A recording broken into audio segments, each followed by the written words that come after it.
അരുവിത്തറ കോളേജിന്റെ വജ്ര ജൂബിലി ആഘോഷങ്ങൾക്ക് തിരിതെളിഞ്ഞു. ആഘോഷങ്ങളുടെ ഉദ്ഘാടനം പാലാ രൂപത അധ്യക്ഷൻ മാർ ജോസഫ് കല്ലറങ്ങാട്ട് നിർവഹിച്ചു. MP ഫണ്ടിൽ നിന്ന് അനുവദിച്ച റിപ്പോഗ്രാഫിക് സെന്ററിന്റെ ഉദ്ഘാടനം ജോസ് കെ മാണി MP നിർവഹിച്ചു. അരുവിത്തറ സെന്റ് ജോർജസ് കോളേജിന്റെ വജ്ര ജൂബിലി ആഘോഷങ്ങൾക്ക് തിരിതെളിഞ്ഞു. ഒരു വർഷം നീണ്ടു നിൽക്കുന്ന ആഘോഷങ്ങളുടെ ഉദ്ഘാടനം പാലാ രൂപത അധ്യക്ഷൻ മാർ ജോസഫ് കല്ലറങ്ങാട്ട് നിർവഹിച്ചു. ശരിയായ തീരുമാനമെടുക്കാൻ പഠിപ്പിക്കലാണ് വിദ്യാഭ്യാസം. മൂല്യങ്ങളും ധാർമ്മിക ചിന്തകളും ഉൾച്ചേരുന്ന മൂല്യാധിഷ്ഠിത വിദ്യാഭ്യാസം പകർന്നു നൽകുന്ന അരുവിത്തറ കോളേജ് സംസ്ഥാനത്തിന് മാതൃകയാണെന്നും അദ്ദേഹം പറഞ്ഞു.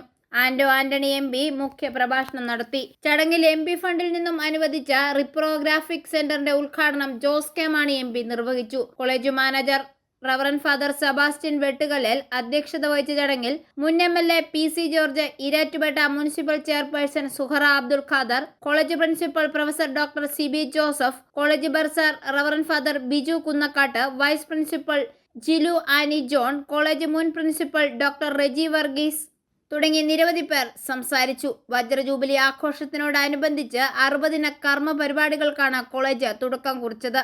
ഐഫോറിയ ന്യൂസ്, പാലാ.